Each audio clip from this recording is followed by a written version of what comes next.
Are you noticing your car insurance rate creep up even without tickets or claims? You're not alone. That's why there's Jerry, your proactive insurance assistant. Jerry handles the legwork by comparing quotes side by side from over 50 top insurers so you can confidently hit buy. No spam calls, no hidden fees. Jerry even tracks rates and alerts you when it's best to shop. Drivers who save with Jerry could save over $1,300 a year. Don't settle for higher rates. Download the Jerry app or visit jerry.ai/libsyn today. That's jerry.ai/libsyn. Hello and welcome back to the Primal Potential Podcast. I am Elizabeth Benton. Thanks so much for joining me on this fifth and final episode of our defense series here on the show. And it's going to be a great one because today we're going to be talking very specifically about you. More on that in a second. But most of us are struggling to make change in large part because our only moves are offensive moves. And it's in large part because offense is obvious. Eat better, work out more. Yeah, all these things I know I should do. Stick to the plan, spend less, use your time better, stop hitting snooze.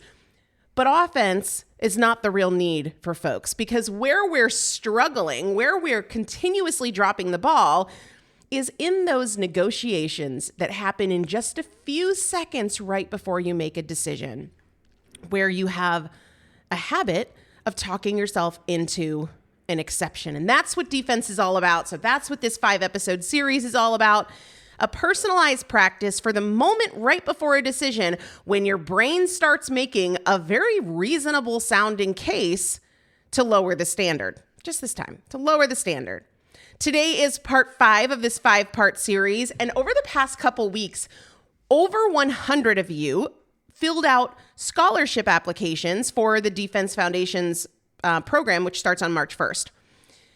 And not only did I respond to those applications, but I studied them and I looked for themes. And there were 3 things that kept coming up again and again and again. So today in this episode, I want to walk through and talk through the most common ways you told me that you talk yourself into an exception, an excuse, or lowering the standard. And we're going to approach it just the way we would in defense. Of course, we'd go deeper if we could talk back and forth like we can over 4 weeks together in defense. But today I want you to hear the big themes and start seeing your own moment before the moment more clearly. And I will say this, Defense Foundations, if you're listening to this the day it airs, Defense Foundation starts tomorrow because February is a short month. Let's see, this episode airs on the 28th. We start on the 1st, but I will tell you, I will be keeping an eye on my inbox if any last minute scholarship applications come through and it just so happens that it's a good fit. So this is truly, truly your last chance. If you have not filled out a scholarship application and you want to do so, the link is in the show description. Here are the 3 most common themes that you told me in these 100 plus scholarship applications. Number 1, no surprise. I'll start tomorrow. Procrastination. I'll do it later. I don't have time. Number 2, perfectionism and creating plans that look really good, but we don't follow them. And then we feel bad about not following them. And since we're off, we might as well be all the way off. And number 3, I earned it. I've been so good. I deserve it. This sense of compensation. Now, if you're new to this series, earlier episodes have covered what defense is compared to offense and how it's really our thoughts that drive our decisions much more than clarity on the goal or even motivation or even self-discipline in many cases, because even self-discipline is a function of how we're thinking about our choices and our circumstances. So if you are new to this series, I think it would be helpful to listen to part 1 of the series and then 2 and then 3 and then 4 and then 5. But 5 can certainly stand alone if you're like, I don't have time and I really want to hear what you have to say about these 3 themes. Let's start with, I'll start tomorrow. This came up constantly and nobody is surprised by that. What makes procrastination, I'll do it later, I'll do it tomorrow, I'll do better on Monday. What makes this one tricky is that it's usually not outright rebellion. I don't care. This doesn't matter. I quit. I don't want to do it anyway. It's wrapped in good intention. You're not saying I'm stopping. You're just saying I'm going to do it later. And you mean it. And your brain is really good at making that sound harmless. It zooms in, and we talked about this in the previous series, and you sort of position, if it said you said you'd work out today, what's the difference in 18 hours of a workout? Like if I don't do it today, but I do it 18 hours from now, that doesn't make a difference. But it's never about that. It's never about the tight shot that you see and what's 18 hours. If you zoom out, you see this isn't about this one decision. This isn't about the number of hours between now and when I work out. It's about the pattern of your decision making. And one of the shifts that I use myself, and I talked about this in part 8 of the Vault series that we did before this one, you're going to come to dozens of forks in the road every single day. And at that fork, you're making a decision where you can either make tomorrow easier or you can make tomorrow harder. And when your brain says, tomorrow, I'm going to do it tomorrow, it wants you to evaluate that decision in isolation, without consideration for what tomorrow holds, without consideration of the pattern that has frustrated the heck out of you and kept you in a place you don't want to be. We can ask ourselves, okay, this decision for later, tomorrow, Monday, after the holiday, after date night, after my birthday, what does this choice train? What does it rehearse? What pattern does it keep alive? Instead of continuing to snow yourself into saying, this is a one-off. This is just a one-time thing. No, it's not. And I want to add something that helps me personally. Might not help all of you. But what my life has taught me is that tomorrow holds enough challenge and difficulty and trouble all of its own. So if I tell myself I'll do it tomorrow, I'm assuming that I'm going to have the same or more opportunity that I have right now. You might, but you might not. You might be busier tomorrow. You might feel worse tomorrow. You might have a curveball, an emergency. You might have a kid up all night, right? So sometimes tomorrow is just delay, but it's also a gamble. A gamble, truly. I think about this all the time. When I was making money early in my self-employed career, I thought I'll always make this money, so it's okay if I spend it on this because I'll have time to save later. You sure about that? That's a gamble. You sure things are just going to unfold always the way they've been unfolding now, and your needs and your circumstances are going to be the same or better later as they are now? That's quite a gamble. On a kind of a Sarah McLachlan singing on commercials angle, I had no idea that my twins were going to be born in their second trimester, be on life support, spend months in the hospital that's hours away from my home. And if I had known that that was ahead, there's probably a lot of things I wouldn't have put off. When I was prepping for that quote unquote maternity leave, as much as you have one when you're self-employed, I thought that I had 40 weeks of pregnancy, and I knew, okay, they're twins. Let's assume maybe I have 32 weeks. But never once did I consider that I would only have 26 weeks, or really 21 weeks, because that's when they had their first surgery in utero.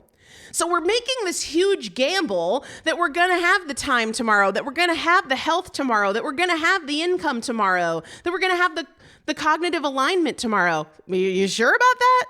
That's a dicey bet.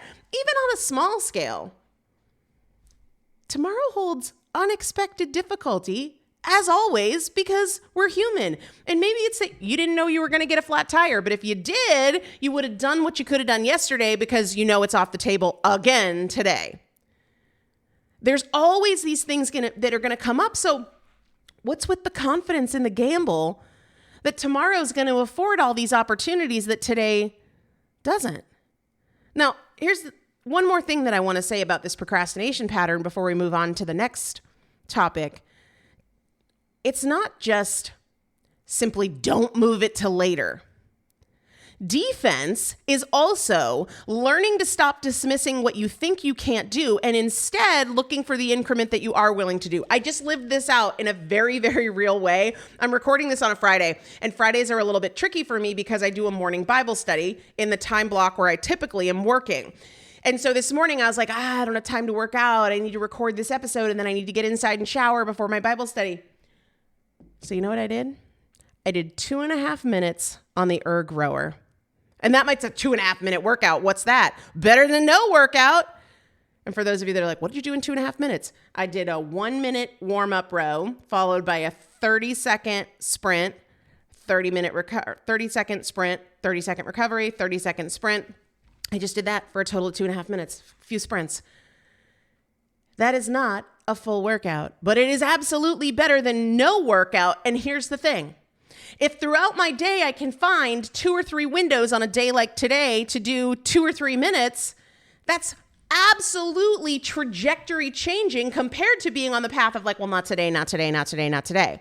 I would rather have 10 or 20 minutes broken up into even 1 or 2 minute segments. And that's not just about fitness. That's about cleaning. I don't have time for this closet today. I do have time for 2-minute sprints in this closet a handful of times every day over a week. And look at that. In the pockets, because I wasn't looking to dismiss what I couldn't do, and instead I had this defensive strategy of seizing the little windows that I could do, I've gotten things done that never would have gotten done with this all or nothing perspective that justifies procrastination. There's always a piece you can do today. Last night I was feeling, this is so silly, but maybe some of you can relate to it. I do not like to go through the mail. I despise it. Now, it's easy when half of it is trash, but it's that other half, especially at this time of year, because it's like, some of these are like tax documents, which means I need to scan them and put them in the right folder. And then I'm not even done then. I need to update and send them to my CPA and make sure they're categorized correctly there. Plus there's the bills. And then if there's checks that need to be deposited, then I got to do that whole thing. And yeah, I despise that task. And so instead of putting it off, I'll do it tomorrow. And then you wake up being like, I still need to do that. And we're carrying this continuous weight of procrastination, this emotional weight of, I could have gotten this off my plate yesterday, but I didn't. I'll say, okay, what I can do is just deposit the checks. That's the least painful part. And you know what happened? And this happens very regularly. I deposited the checks and I was like, since I'm already doing this, I can scan the tax documents. Like maybe I won't do the bills. So then I scan the tax documents. It's never as bad as I think it's going to be. And then I'm sitting there with 3 bills that need to be paid. Let's just get them done so the mail's off the counter, right? It is this defensive strategy where we say, I'm not going to lose in the same way over and over. I was having this conversation specifically with a scholarship applicant the other day, and I said, it would be crazy to run into the same problem over and over again with our children and not respond. And the way that I often describe this in defense is around childproofing. Imagine if I put a gate on my stairs and the kids climb over it and I'm like, well, I tried. I guess they go up the stairs and my life sucks because I'm just constantly yelling at my kids to get off the stairs or chasing them up and down the stairs and carrying them down only for them to go back up. No, if they climb over the gate, you move the gate. Or you raise the gate, or you block some other part so they can't even get to the gate. It's constant iteration that we do all the time, maybe in our work, maybe with a recipe. I made it this time and it didn't rise. So instead, this time I'm going to give it more time. Whatever it is, we're always iterating. But when it comes to the areas where we feel stuck, we rarely iterate. We just run into the same problem over and over and over and over. Not going to work. That's why we need defense. That's why we need defense. Last thing I'll say, don't let the resistance decide for you. Whether it's the workout or the bills or making a healthy meal. Often we feel that resistance and we let the resistance decide for us. I don't want to do those bills. And so I don't. I don't want to work out. And so I don't. We're letting the resistance decide. Yeah, that's not going to work. That's not going to work. Imagine if I let the resistance decide around brushing my kids' teeth. It's just a task that I don't enjoy. God bless you if your kids are old enough to do it well themselves. But I've got 3 mouths of teeth to brush, not including my own. But if I let my resistance decide, I would never brush their teeth. I don't. I let the fact that I care about them and their teeth matter. I let that be the decision maker. I didn't let my resistance decide whether or not I was going to pay the bills or whether or not I was going to hop on the rower for 2.5 minutes before hitting record. Don't keep it all in your head either, right? Don't continue to tell yourself, I'm going to do this today. Tell somebody else. Tell somebody. I tell my clients all the time, tell me what you're committing to, and I'm going to ask you about it, because private promises are easy to break. You know this. Private promises are easy to break. Let's talk about perfectionism and the shoulds. Here's how this came up often in the scholarship applications. People would say, I have these plans and I can do them for a couple of days, but then I end up making an exception and then I feel disappointed in myself, or I make this perfect plan, but then I feel like I don't have time to execute it. I buy all the groceries, but then I don't cook the food. And then I'm like, well, I blew it. So we'll try again another time, and we might as well order pizza because I didn't take the chicken out of the freezer.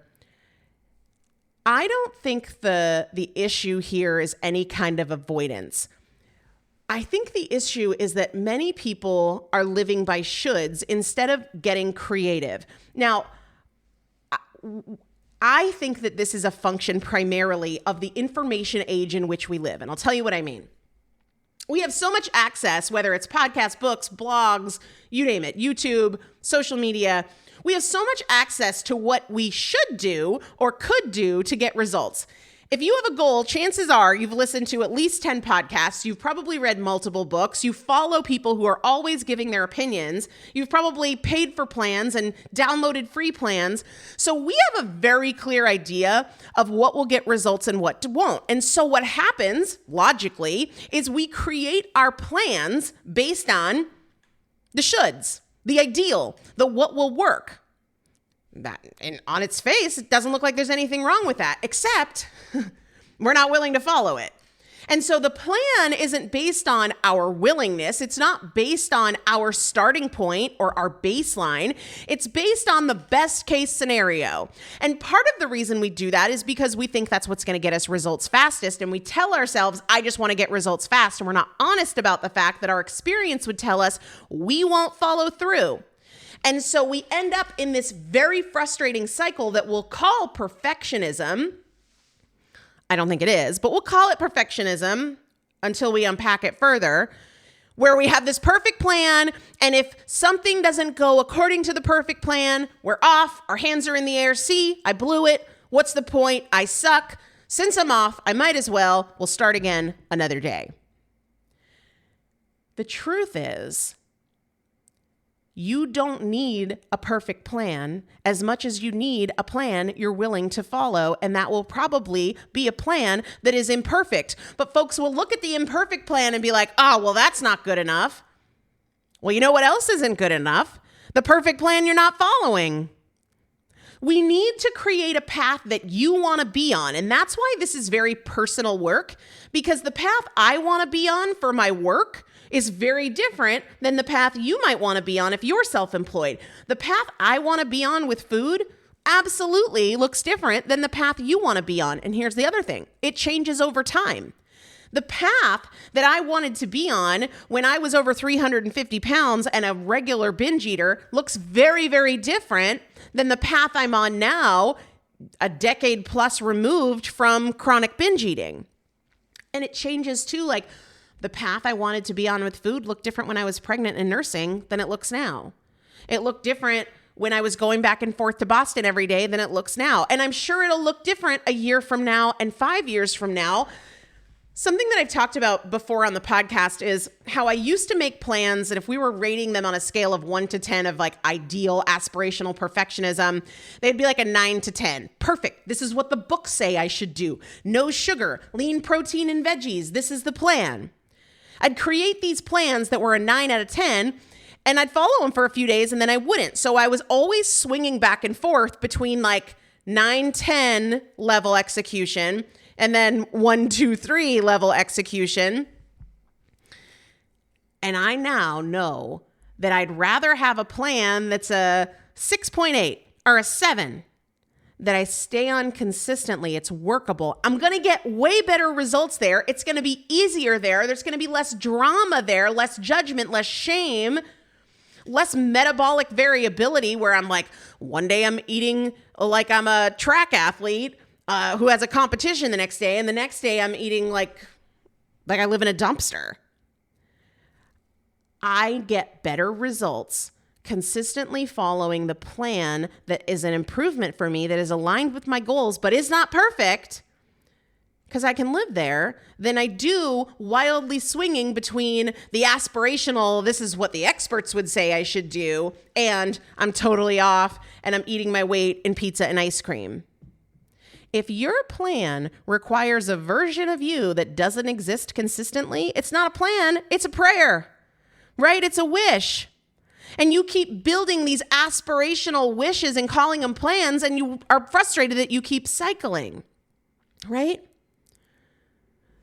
The missing piece here, I would say there's two. Information is not it. That is not it. Access to better plans has not made people more consistent. I want to say that again. I love you, ChatGPT. I use you. I've built a custom EB GPT in the consistency course. But access to information has not ever been and will not ever be the missing piece. Two things that are missing: willingness and creativity. Your own personal willingness. Look, if you're not willing right now to cut out fast food forever, and you can't just say you're willing. Your experience tells you if you're willing. Too many people are like, I'll do whatever it takes. No, you won't. You know how I know that? Because you don't, right? It's not judgment, it's honesty. We need to be honest and mature. I'm not willing to never eat sugar again, right? I want to make ice cream with my kids. You guys know this. We bake cookies. We eat them. Willingness and creativity. Creativity is what lets you build a plan that fits your actual life. Your actual willingness now. It's what stops you from saying, like, it just feels so restrictive. Well, that's not the right plan for you. The only way this works is if I do it like this. No, that's not true. People say to run a business, you have to work full time. You got to, work around the clock. No, you don't. Not because some people work harder and some people are lazy, because some people are creative, right? We can get creative about the plan that you're willing to stick to, that fits with your lifestyle, that's aligned with your goals. It's this or it's that. I either eat clean or I'm off the rails. No, that's a lack of creativity. And that's a defensive opportunity. If perfectionism is your pattern, your defense is not try harder, try again. It's stop confusing best with sustainable and build something, be creative to build something that you want to stick with. Not just you will under duress and whining and moaning and misery, a plan you want to stay on. Okay, the third and final one we're going to talk about that came up in the defense scholarship applications is this: I deserve it. I've been so good. I've done really well all week, and so I deserve it. It's been a hard day. A lot of the time, that's not a lie, right? Maybe you have been really good. Maybe you do deserve something for whatever accomplishment you're perceiving. The problem is we're only telling the truth about the first part of the story. So if we look at, say, turning to food or alcohol or spending as a reward, well, the reward part of it is only like the first 10%. But there's a back half. There's a back 80 or 90% that doesn't feel so pleasurable. But we don't tell that part of the story, right? A pint of ice cream might feel really amazing while you're eating it. But what happens after? Maybe you're tired, maybe you're disappointed, then you're in that exhausting mental wrestling match. Do I get back to my next best choice, or have I already blown it, and should I just keep going and try again tomorrow? And we're fighting in our mind for the rest of the day. How rewarding is that? Well, no, that part sucks. Well, yeah, and we need to consider that. Because if we say like, well, this is the thing that makes me feel better, and this is the thing that I use to reward myself. Well, if you're doing something that's like 10, 15, 20% good, but 80, 85, 90% bad, how much of a reward is that? Because there is a world in which you reward yourself in a way that doesn't have this super negative or punishing back half, right? Your brain's always going to sell you the highlight reel, but as we know from social media, the problem with the highlight reel is it's not real, right? If you only listen to the highlight reel, this is going to taste so good, then you're going to keep doing things that come with the back half you don't want. Now, the other piece of this is, if you constantly feel like you deserve a deviation from your plan, that's a big old signal that you don't want to be on your plan. And that's not a criticism. That's powerful information. The goal isn't to build a plan that you just like deserve a break from. The goal is to build the plan you want to stay on. And again, that's entirely individual. It's worth asking, why do I feel like I need an escape so often? What's going on in my work, in my perspective, in my nutrition that I constantly feel like I deserve to stop following the plan? That ain't the right plan. If you keep needing a break from your plan, the answer is not more willpower. It's not a fresh start. It's a better plan and a defensive fortification to the stories that you're telling yourself that make you feel justified in deviating again. So these are the big three themes that came up over 100 plus applications: procrastination,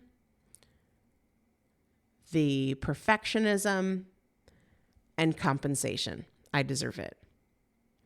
And if you see yourself in any one of these stories, and I would imagine that some of you see yourself in 2 or 3 of them, you don't need more information. We need reinforcement and fortification for the moment your brain starts negotiating again. And like I said, Defense Foundation starts tomorrow, March 1st. I will keep my eye today on the scholarship application inbox. So if you want to squeak in a last minute application, I absolutely will review it. You can find the link to Defense Foundations in the show notes, as well as the link to the scholarship, but we do start March 1st. And so today is the official last day of scholarship applications. If you've got questions about this or you want to hear a follow-up episode, I would love to hear from you. You can email me directly, elizabeth@primalpotential.com. I'd also love to have you in the free Primal Potential Facebook group. We've got about 9,000 people in there. It's a really great supportive community. I'll put that link in the show notes as well. See you on the next episode.